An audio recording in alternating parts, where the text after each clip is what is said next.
الحمد لله وكفى والصلاة والسلام على عباده الذين اصطفى خصوصا على أفضلهم وخاتم النبيين محمد الأمين وعلى آله وصحبه أجمعين.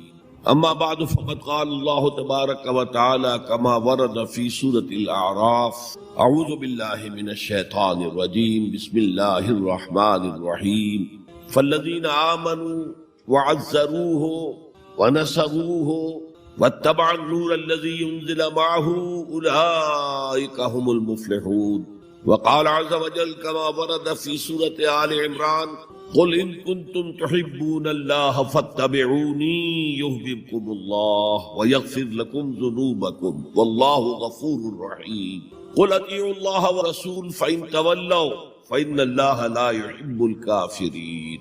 وقال عز وجل كما ورد في سورة التوبة: قل إن كان آباؤكم وأبناؤكم وإخوانكم وأزواجكم وعشيرتكم وأموال اقترفتموها وتجارة تخشون كسادها ومساكن ترضونها أحب إليكم من الله ورسوله وجهاد في سبيله فتربصوا حتى يأتي الله بأمره والله لا يهدي القوم الفاسقين. صدق الله العظيم.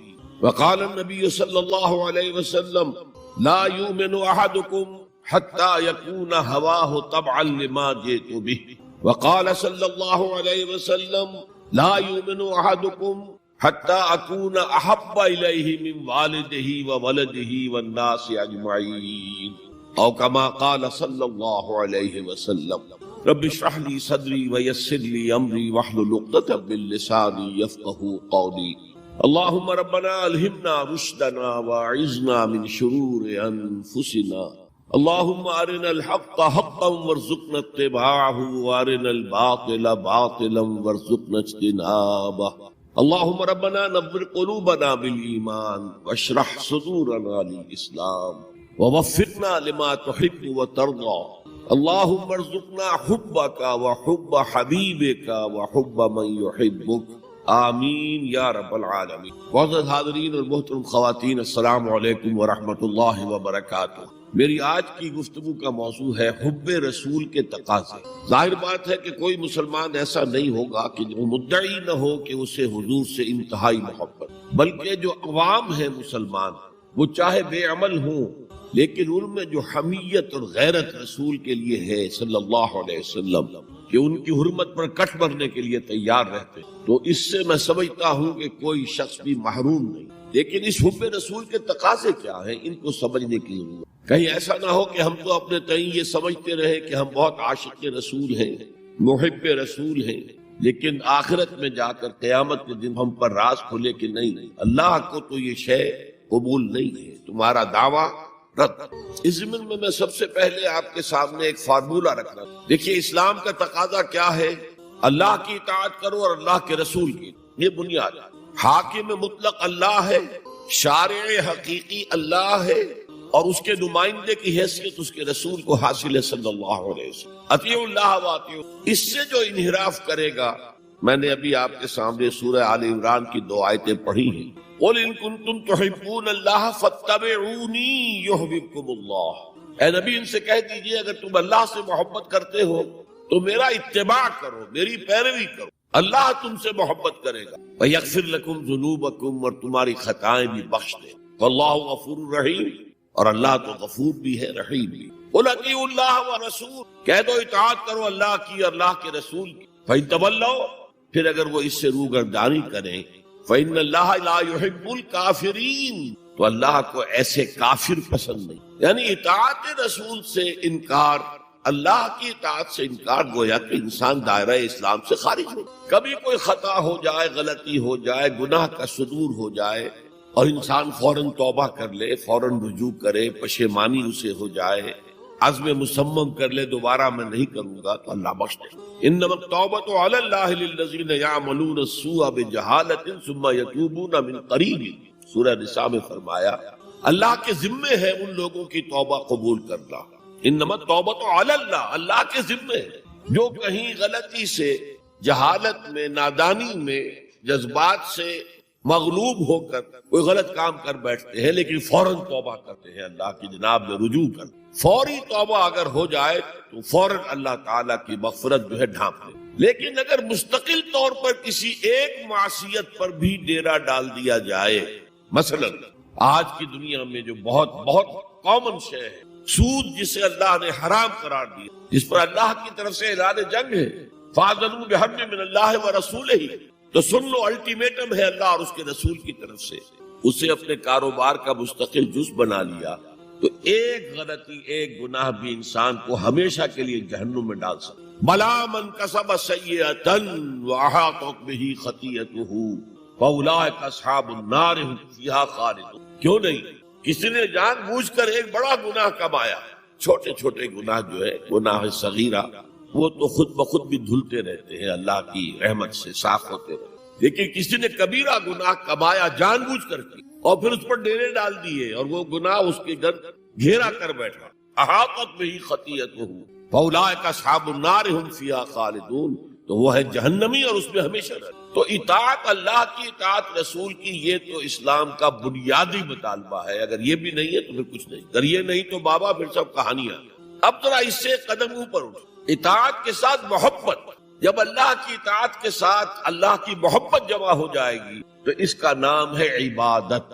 امام ابن تیمیہ رحمۃ اللہ علیہ کے جو شاگرد رشید ہیں، حافظ ابن قیم رحمۃ اللہ علیہ، انہوں نے عبادت کی ڈیفینیشن کی ہے۔ عبادت کیا ہے؟ العبادت تجمع اصلین، دو بنیادی چیزوں کو جمع کرنے سے عبادت وجود میں آتی، غایت الحب وغایت الذل والخضوع، حق درجے کی اللہ کی محبت اور حق درجے میں اللہ کے سامنے گویا کہ پست ہو جانا، جھک جانا، بچھ جانا، انتہائی اطاعت، انتہائی محبت۔ انتہائی میں کیوں کہہ رہا ہوں؟ سورہ بقرہ کے 20ویں رکوع کی پہلی آیت، والذین آمنوا اشد حبا للہ، اور جو لوگ صاحب ایمان ہوتے ہیں وہ شدید ترین ہوتے ہیں اللہ کی محبت۔ بعد میں یہ تو مثبت انداز ہے، منفی انداز میں جو آیت آئی ہے وہ بہت سخت وعید والی ہے، وہ میں بعد میں آپ کو تلاوت میں نے کی ہے۔ فارمولہ یہ ہے، اللہ کی اطاعت جمع شدید محبت برابر ہے عبادت، اور یہ عبادت جو ہے ہمارا مقصد تخلیق قرار دیا گیا۔ سورہ زاریات کی یہ آیت آپ میں حضرات کے علم میں ہوگی، وَمَا خَلَقْتُ الْجِنَّ وَالْإِنسَ إِلَّا لِيَعْبُدُونَ، میں نے جنوں اور انسانوں کو نہیں پیدا کیا مگر صرف اپنی عبادت۔ یہ ہمارا مقصد تخلیق ہے۔ اس میں سے اطاعت والے حصے کا کی صحیح ترجمانی کی شیخ سعدی رحمۃ اللہ علیہ نے، زندگی آمد برائے بندگی، زندگی تو آئی ہے اطاعت کے لیے، بندگی کے لیے، غلامی کے لیے، عبدیت کے لیے۔ زندگی آمد برائے بندگی، زندگی بے بندگی شرمندگی، اگر اللہ کی بندگی ہی نہیں ہے تو سراسر شرمندگی ہے یہ، اور کچھ بھی۔ تو اللہ تعالیٰ کی عبادت جس کے لیے ہمیں پیدا کیا گیا، اسی کی دعوت تمام رسولوں نے دی۔ یا قوم اعبدوا اللہ ما لکم من الہ غیرہ، اے میری قوم کے لوگو اللہ کی عبادت کرو، تمہارا کوئی معبود اس کے سوا نہیں۔ حضرت نوح کی دعوت بھی یہی تھی، حضرت ہود کی بھی یہی تھی، حضرت صالح کی بھی یہی تھی، حضرت شعیب کی بھی یہی تھی۔ بس فرق کیا ہے کہ پہلے رسول آتے تھے اپنی اپنی قوموں کی طرف صرف، لہذا آپ کو ان رسولوں کے ضمن میں ملے گا یا قوم اعبدوا اللہ ما لکم من الہ غیرہ، اے میری قوم کے لوگوں اللہ کی عبادت کرو، اللہ کی بندگی کرو، اللہ کی پرستش کرو، اسی کو اپنا محبوب اصلی بناؤ اور اس کے ہر حکم کی اطاعت کرو۔ یا قوم اعبدوا اللہ ما لکم من الہ غیرہ۔ نبی اکرم صلی اللہ علیہ وسلم پر آ کر، کیونکہ آپ کی بعثت ہے پوری نوع انسانی کے لیے، تو اب یا قوم کا لفظ نہیں رہا، یا ایھا الناس، اے لوگو، اے بنی نوع انسان، یا ایھا الناس اعبدوا ربکم الذی خلقکم والذین من قبلکم لعلکم تتقون، اے لوگو عبادت کرو، بندگی کرو، پرستش کرو اپنے اس رب کی جس نے تمہیں بھی پیدا کیا اور جو تم سے پہلے تھے ان کو بھی پیدا کیا تاکہ تم بچ سکو۔ یہ کیوں کہا دوہرا کر تم سے پہلوں کو بھی پیدا کیا؟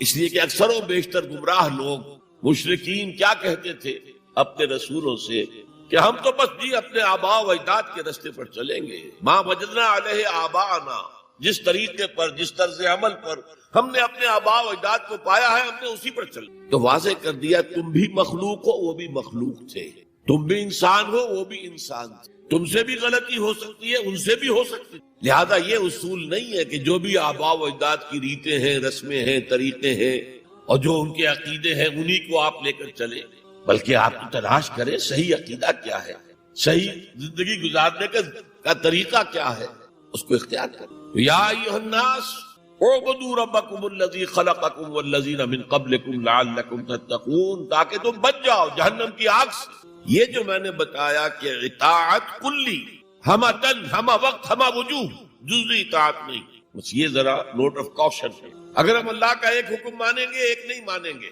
یہ جزوی اطاعت ہے، یہ اللہ کو قبول نہیں ہے۔ اللہ کی طرف سے تو یوں سمجھیے کہ پیکج ڈیل ہے، ٹیک اٹ اور لیو اٹ، لینا ہے تو پورا لو ورنہ دفع ہو۔ اللہ کو تمہاری ضرورت نہیں ہے، تمہیں اللہ کی۔ یا ایھا الذین آمنوا ادخلوا فی السلم کافہ، اے ایمان والو اسلام میں داخل ہونا تو پورے کے پورے، ادھورے نہیں۔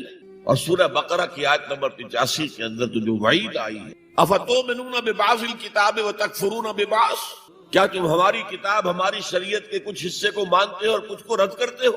فما جزاء من یفعل ذلک منکم، تو جو کوئی بھی تم میں سے یہ روش اختیار کریں گے ان کی کوئی سزا اس کے سوا نہیں ہے، کان کھول کر سنیے، ان کی کوئی سزا اس کے سوا نہیں ہے کہ دنیا میں ذلیل و خوار کر دیے جائیں اور قیامت کے دن یردون الی اشد العذاب، شدید ترین عذاب میں جھونکے جائیں۔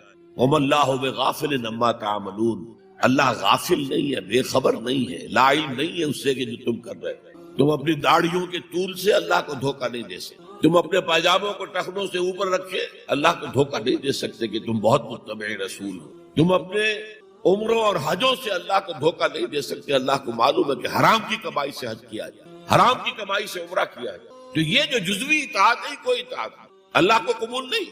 آدمی سوچتا ہے کہ چلیے میں نے یہ کام اچھے کیے، یہ برے کیے، مجھے اچھے کاموں کا کچھ کریڈٹ بھی تو ملنا چاہیے نا، لیکن نہیں، اللہ کہتا ہے جزوی اطاعت منہ پر دے ماری۔ اور جو دنیا کی سزا ہے وہ تو ہم اپنی آنکھوں سے دیکھ رہے ہیں، 130، 140 یا 150 کروڑ ذرا اندازہ کی، لیکن ہماری رائے کی کوئی اہمیت ہے؟ بین الاقوامی معاملات میں کوئی ہم سے مشورہ لیتا ہے کہ آپ کا کیا خیال ہے؟ کس نمی پرسد کے بھیا کیستی، ایسے بھی ملک تھے کہنا چاہیے، اب تو ان کا حال پتلا ہے، دولت کے انبار تھے ان کے پاس، لیکن ان کا مذاق ہوتا تھا مغربی ممالک، وہ چاہے سعودی بادشاہ ہوں اور چاہے وہ UAE کے امیر ہوں، مذاق نہیں ہوتا، کوئی حیثیت۔ حالانکہ کتنا بڑا رقبہ ہے، انڈونیشیا کے آخری جزیروں سے لے کر موریتانیہ تک سالڈ اسلامی آبادی، مسلمان آبادی۔ آپ کہیں گے کہ یہ بھارت جو ہے اس میں تو اکثریت تو نہیں ہے، لیکن 15 کروڑ یا 18 کروڑ تو آدمی یہاں موجود ہیں، لیکن کوئی عزت، کوئی حیثیت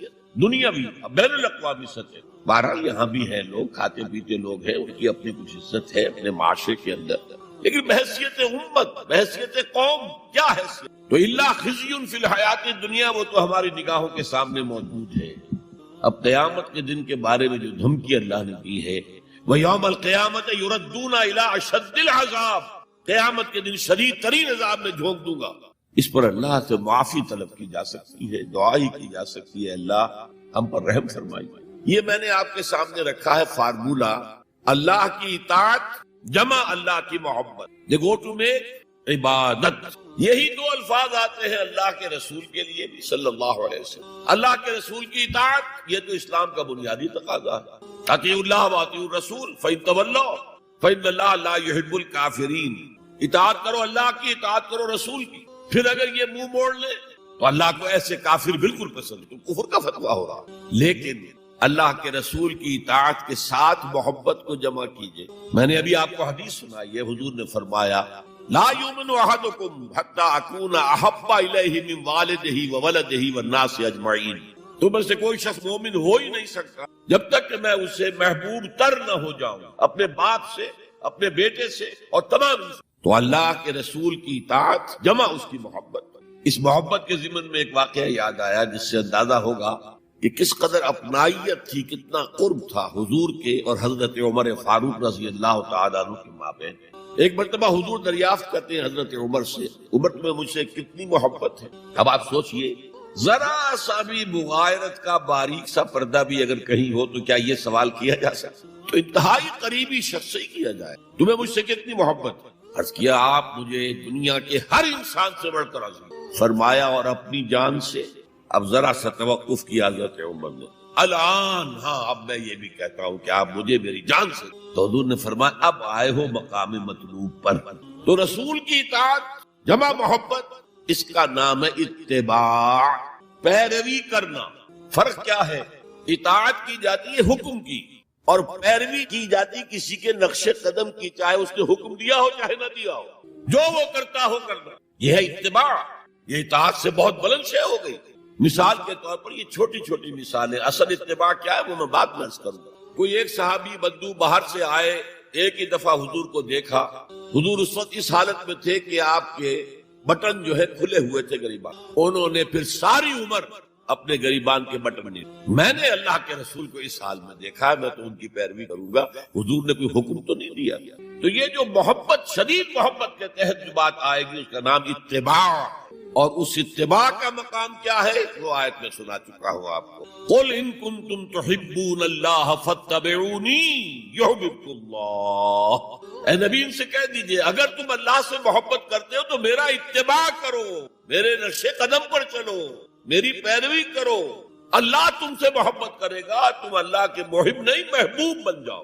اور اگر کہیں کوئی لغزش ہو گئی، کوئی خطا ہو گئی، کہیں جذبات کی رو میں بہہ کر کوئی گناہ کر بیٹھے تو اللہ معاف فرما دے گا، اللہ بڑا غفور ہے، اللہ بڑا رحیم۔ مطلب یہ کہ راستہ تم نے یہ طے کر لیا کہ چلنا مجھے محمد کے پیچھے ہے صلی اللہ علیہ وسلم، اب چلتے چلتے کبھی پاؤں پھسل گیا، کہیں گر گئے، کوئی بات نہیں، اٹھو فوراً توبہ کرو اور آگے بڑھو۔ تو خطا اگر ہو بھی جائے گی، کہیں لغزش ہو جائے، کہیں چلتے چلتے پاؤں پھسل جائے کیچڑ میں، یا کوئی کیلے کا چھلکا آ گیا پاؤں تلے، گر گئے، کوئی حرج نہیں، اٹھو دوبارہ، لیکن نقش قدم جو ہے محمد کا صلی اللہ علیہ وسلم اس پر۔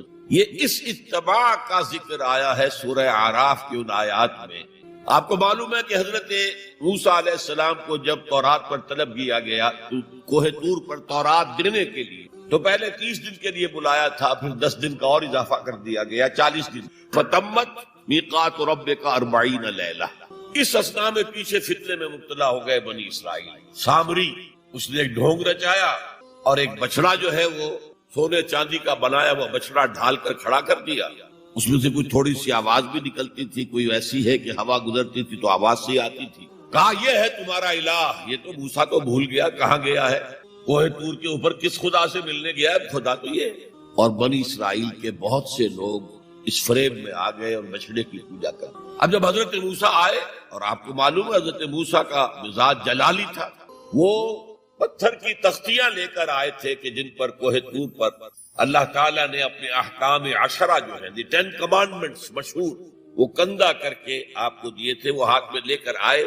یہاں معلوم ہوا یہ صورت پیش آتی، فالقل الواح، وہ تختیاں تو آپ نے زمین میں ڈالی، اور پھر جو احتساب کیا ہے، پہلے تو اپنے بھائی حضرت ہارون کا، ان کی داڑھی کے بال پکڑے، ان کے سر کے بال پکڑے اور کھینچا۔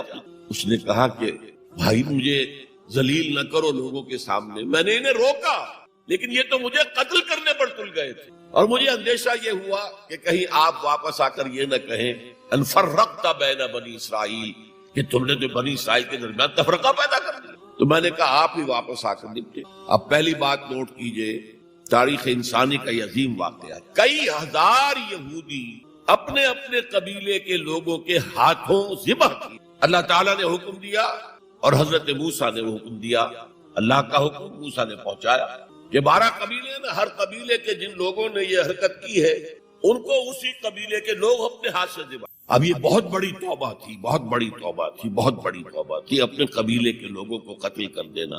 پھر وہ 70 نمائندے لے کر تمام جو بڑے لوگ تھے کوہ طور پر حاضر، اجتماعی طور پر اللہ سے عفو و درگزر کی درخواست بھی کرتے۔ وہاں اللہ نے زبردست زلزلہ بھیج دیا، محسوس ہوا اب سب ہلاک ہو جائیں گے۔ حضرت موسیٰ نے کہا پروردگار تو چاہتا تو مجھے اور اس قوم کو پہلے ہی ہلاک کر دے، تو ہمیں نکال کر لایا ہے آل فرعون کے پنجوں سے، تو نے ہمیں نجات دی ہے، تو پروردگار ہمارے لیے اپنی رحمت طے کر لکھ دے، فاکتب لنا، ہمارے لیے طے کر دے، لکھ دے اپنی رحمت۔ اس پر فرمایا اللہ نے دیکھو موسیٰ میری ایک رحمت تو عام ہے، وسعت کل شیء، رحمتی وسعت کل شیء، ہر شے کے ساتھ، اور ایک میری خاص رحمت ہے، وہ میں لکھ دوں گا، طے کر کے رکھ دوں گا، للذین یتبعون الرسول النبی الامی، ان لوگوں کے لیے جو میرے رسول نبی امی پر ایمان لائیں گے اور ان کا اتباع کریں گے. یہاں بھی لفظ اتباع، اور اس میں پھر حضور صلی اللہ علیہ وسلم کی کچھ شان بیان ہوئی ہے، بات لمبی ہو جائے گی.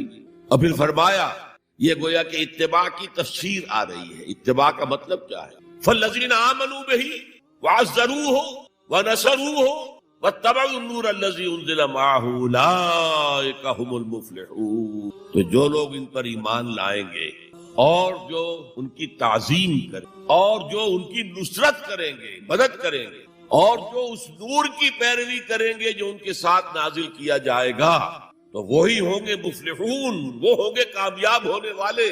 فلاح یافتہ لوگ وہ ہوں گے جو یہ چار رشتے ہمارے اس رسول نبی امی کے ساتھ پختگی کے ساتھ قائم کریں. یہ چار رشتے کیا ہیں؟ اتباع رسول کا تقاضا اول تو ان چار الفاظ کے حوالے سے، پھر ذرا ایک دوسرے انداز میں بھی بیان کریں. فالذین آمنوا بہ، پہلا قدم ایمان. لیکن ایمان کے سمجھ لیجئے اچھی طرح دو درجے ہیں. آپ میں سے بہت سے حضرات کو مجھے توقع ہے ایمان مجمل، ایمان مفصل یاد ہو. ایمان مجمل کیا ہے؟ آمنت باللہ کما ہوا باسمائہ وصفاتہ وقبلت جمیع احکامہ اقرار باللسان وتصدیق بالقلب. پہلا درجہ ہے اقرار باللسان، اشہد ان لا الہ الا اللہ واشہد ان محمد رسول اللہ. کوئی ہو، ہندو ہو، سکھ ہو، پارسی ہو، عیسائی ہو، یہودی ہو، یہ کلمہ پڑھے اور وہ مسلمان ہو گئے. اقرار باللسان پر ہمارا دنیا میں مسلمان سمجھا جانا موقوف، لیکن اصل ایمان یہ نہیں. اصل ایمان ہے تصدیق بالقلب، دل میں یقین. جب تک دل کا یقین نہ ہو ایمان نہیں ہے. منافقین جو تھے مدینے کے، نمازیں بھی پڑھتے تھے، حضور کی اقتداء میں پڑھتے تھے، اور جو رئیس المنافقین تھا عبداللہ ابن ابی ابن سلول، وہ تو پہلے صف میں ہوتا تھا، اور جب حضور خطبہ دیتے تھے جمعے کا تو پہلے خود کھڑا ہوتا تھا اپنی اہمیت ظاہر کرنے کے لیے. دیکھو لوگوں، یہ اللہ کے رسول ہیں، ان کی بات پوری توجہ سے. یہ صرف اپنی چودراہٹ کے اظہار کے لیے کہ میں بڑی شے ہوں، اس لیے کہ وہ خزرج کا بڑا سردار تھا. اوس اور خزرج کے دو عرب قبیلے تھے مدینے میں، جن میں سے کہ خزرج کا قبیلہ بڑا تھا، اوس کا چھوٹا. اور خزرج کا سردار یہ عبداللہ ابن ابی، اور اس کے بارے میں یہ طے ہو چکا تھا کہ اسے ہم اپنا بادشاہ بنا لیں. چنانچہ سونے کا تاج تیار ہو چکا تھا، ابھی تاج پوشی صرف باقی تھی کہ حضور تشریف لے آئے ہجرت فرما کر. بے تاج بادشاہ آ گیا صلی اللہ علیہ وسلم، لہذا اس کے سارے خواب جو ہے وہ مشیر ہو گئے. لہذا پہلے دن سے پکا منافق. ایمان لایا اگرچہ وہ بھی ذرا دیر سے لایا، غزوہ بدر کے بعد لایا. پہلے اس نے سوچا تھا ابھی تیل دیکھو، تیل کی دھار دیکھو. وہ تیل کی دھار جو نظر آئی غزوہ بدر میں کہ 313 نے 1000 کو شکست دی، اور یہ نہتے تھے. تلواریں بھی سب کے پاس نہیں تھی، کچھ لوگوں کے پاس تلواریں تھیں، اور وہ 1000 کیل کانٹے سے لیس ہو کر مکے سے آئے تھے. 70 بڑے بڑے سردار ان کے مارے گئے، عین میدان میں کھیت رہے، اور 70 جو ہے ان کے قیدی بن گئے. تب اس نے کہا کہ ٹھیک ہے اب تو ایمان لے آنا چاہیے، کیونکہ یہ تو معلوم ہوتا بڑی طاقت. بہرحال سب سے پہلے میں کہہ رہا تھا کہ ایمان، لیکن ایمان دل سے. قرآن مجید نے کیا کہا ان منافقین کے بارے میں؟ اذا جاءک المنافقون قالوا نشهد انک لرسول اللہ. سورہ منافقون ہے کہ نہیں 28 پارے. اے نبی جب آپ کے پاس منافق آتے ہیں اور کہتے ہیں ہم گواہ ہیں، ہم گواہی دیتے ہیں کہ آپ اللہ کے رسول. اس پر اللہ کا تبصرہ دیکھیے، واللہ یعلم انک لرسولہ، اور اللہ خوب جانتا ہے کہ آپ ان کے رسول ہیں اس کے. اب میں ذرا ترجمہ کیا کرتا ہوں، اللہ سے بڑھ کر کس کو معلوم ہے کہ آپ اللہ کے رسول. لیکن واللہ یشہد ان المنافقین لکاذبون، اللہ گواہی دیتا ہے یہ منافق جھوٹے. مسلمان تو وہ تھے، کلمہ گو تھے، حضور کی امامت میں نمازیں پڑھ رہے تھے، لیکن منافق تھے. اللہ نے منافق قرار دیا. دل ایمان سے خالی تھے، بلکہ ہوتے ہوتے دلوں کے اندر حضور سے عداوت پیدا ہو، اہل ایمان سے عداوت پیدا ہو. اسی سورہ مبارکہ میں آگے چل کر آتا ہے ہم العدو فاحذرہم. اصل دشمن یہ ہے، یہ مارے آستین ہیں. جو کافر ہیں وہ تو باہر سے حملہ کرتے ہیں، پتہ چلتا ہے سامنے سے آ کر لاٹھی مار رہا ہے کوئی آپ کو. یہ تو آپ کے آستین کے اندر بیٹھے ہوئے ہیں مسلمان بن کر، اور یہ وہاں سے ڈنک ماریں گے، مارے آستین.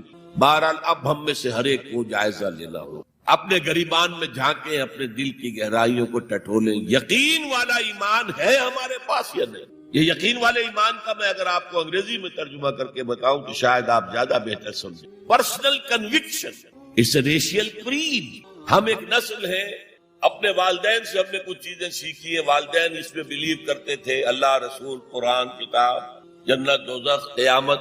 ہم بھی مانتے ہیں بس. اس ریشیل کریڈ, یہ تو ایک نسلی عقیدہ ہے. اصل شے جو ضروری ہے پرسنل کنوکشن, اپنا یقین, ذاتی یقین. تو سب سے پہلے تو اللہ کے رسول صلی اللہ علیہ وسلم کی رسالت پر یقین. اور میں نے آپ کو حدیث سنائی تھی ابھی, لا یؤمن احدکم حتی یکون ہواہ تبعا لما جئت بہ. تم میں سے کوئی شخص مومن نہیں ہو سکتا جب تک اس کی خواہش نفس تابع نہ ہو جائے اس ہدایت کے, اس قرآن کے, اس شریعت کے, ان احکام کے جو میں لے کر.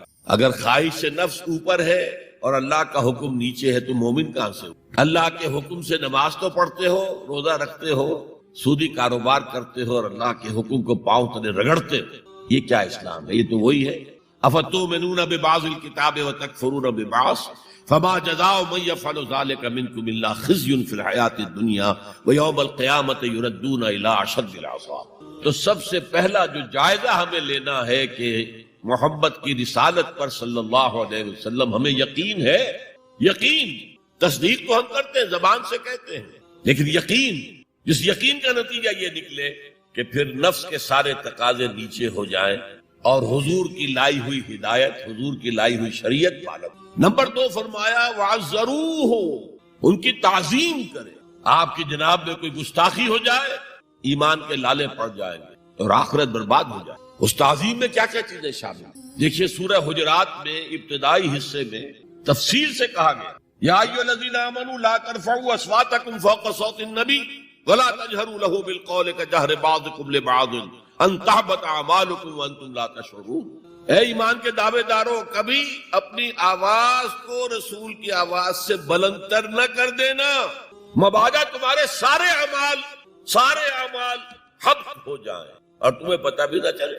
میں نے کوئی گناہ کبیرہ تو نہیں کیا ہے, میں نے کوئی کفر تو نہیں کیا ہے, بس یہی ہوا نا کہ حضور کی آواز کے مقابلے میں اپنی آواز کو اونچا کر دیا. لا ترفعوا اصواتکم فوق صوت النبی ولا تجهروا له بالقول كجهر بعضكم لبعض, بلند آواز سے جیسے آپس میں باتیں کر لیتے ہو ایسے کبھی بات نہ کر بیٹھنا.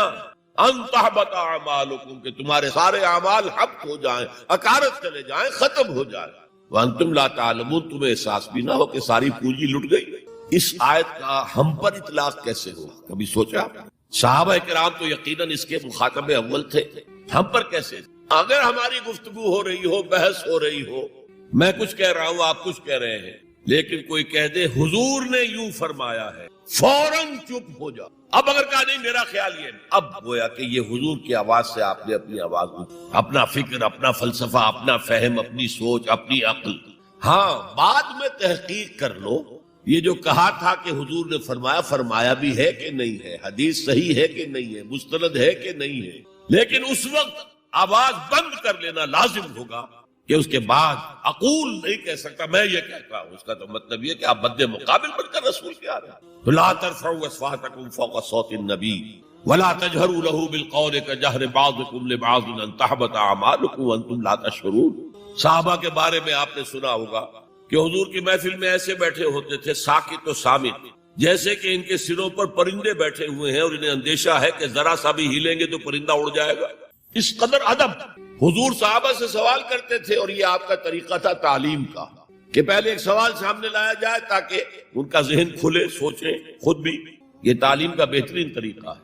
اس کے بعد ہوتا کیا تھا, جواب نہیں دیتے تھے, اللہ و رسولہ عالم, اللہ اور اس کا رسول بہتر جانتے ہیں. پھر اگر دوبارہ آپ پوچھتے تھے تو جو بھی سمجھ میں آتا تھا کہتے تھے. مجھے یاد آ رہی ہے ایک حدیث, اور اچھا ہے کہ وہ آپ سن لیں, اس لیے کہ عام شکایت یہ ہے کہ مذہبی لوگ معاملات میں اچھے نہیں. مسجدیں بنوائیں گے, مسجدوں میں قالین بچھوائیں گے, وہاں پر فانوس لگوائیں گے, سب کچھ کریں گے, مدرسوں کی خدمت کریں گے, علماء کی خدمت کریں گے, لیکن معاملات, تجارت, کاروبار, بین الانسانی تعلقات, عام شکایت, اس کی وہ پرواہ نہیں. حقوق العباد کا لحاظ نہیں. تو حضور نے ایک مرتبہ پوچھا صحابہ سے, اتدرون من المفلس, تم جانتے ہو مفلس کون ہوتا ہے؟ صحابہ نے جواب دیا, المفلس عندنا من لا درہم له ولا دینارا.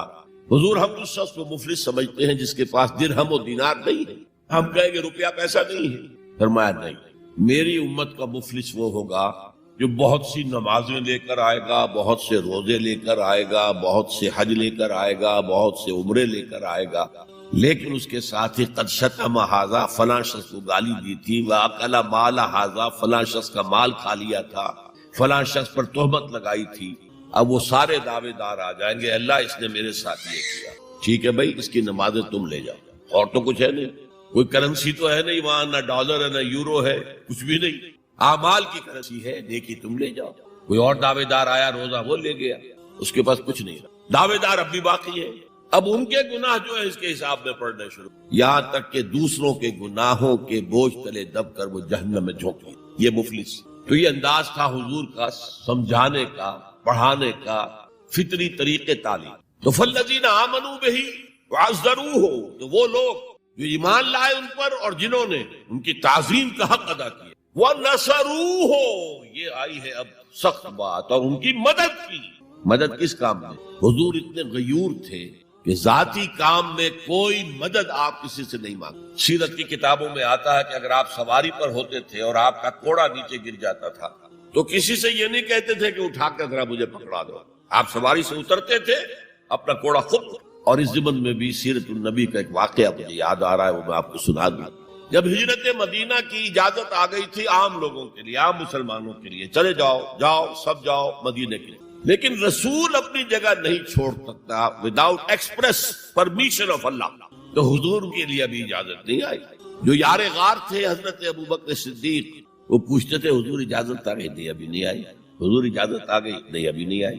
حضرت عائشہ فرماتی ہیں کہ ایک روز دوپہر کے وقت حضور چلے آ رہے تھے، ہم حیران ہوئے. عربوں میں یہ آج بھی ان کی تہذیب جو ہے وہ یہ ہے کہ ظہر عصر کے درمیان نہ کسی سے ملنا، نہ کسی کے یہاں جانا، نہ وزٹ کرنا، دکانیں بھی بند اور قیلولہ کرنا. یہ ان کی تہذیب کا حصہ. تو ہم حیران ہوئے، آپ نے اپنے سر کو ڈھانپا ہوا تھا کپڑے سے اور آپ تشریف لائے، اور آ کر آپ نے خوشخبری دی حضرت ابوبکر کو کہ ہجرت کی اجازت آ گئی. اب اس پر حضرت ابوبکر کو بڑی خوشی ہوئی، بڑے احساس مسرت کے ساتھ عرض کرتے ہیں حضور میں نے 2 اونٹنیاں تیار کر رکھی ہیں، خوب کھلا پلا کے انہیں فرما کیا ہوا ہے، تکڑا کیا ہوا. حضور تھوڑا سا توقف کر کے فرماتے ہیں ٹھیک ہے لیکن ایک اونٹنی کی قیمت میں ادا کروں. حضرت ابوبکر رو پڑے، حضور مجھ سے بھی یہ مغایرت کہ میری اونٹنی کی بھی آپ قیمت دینا چاہتے ہیں. تو نصرت جو ہے اس کے بارے میں جان لیجئے کہ یہ تو حضور کا جو مشن تھا اس میں مدد، کوئی ذاتی اپنے کسی کام کے لیے آپ نے کبھی کسی سے مدد طلب نہیں. جو مشن اللہ نے ڈال دیا تھا کندھے پر، هو الذی ارسل رسولہ بالہدی ودین الحق لیظہرہ علی الدین کلہ ولو کرہ المشرکون. وہی تو ہے اللہ جس نے بھیجا ہے اپنے رسول محمد کو صلی اللہ علیہ وسلم الہدا دے کر، قرآن حکیم دے کر اور دین حق دے کر. صرف قرآن نہیں، دین حق. جو عربی سے واقف ہے کچھ لوگ وہ سوچتے ہوں گے جو واو آیا ہے درمیان میں، یہ واو تفسیری ہے، یہ واو عطف ہے. اگر یہ واو عطف ہے تو مغایرت ہو جائے گی. الہدا کچھ اور ہے، دین حق کچھ اور ہے، مغایرت لازم ہے. معطوف اور معطوف علیہ کے وہ مغایرت کیا ہے؟ صرف قرآن پر کوئی نظام نہیں بن سکتا. نظام بنتا ہے جب قرآن پر سنت رسول کا اضافہ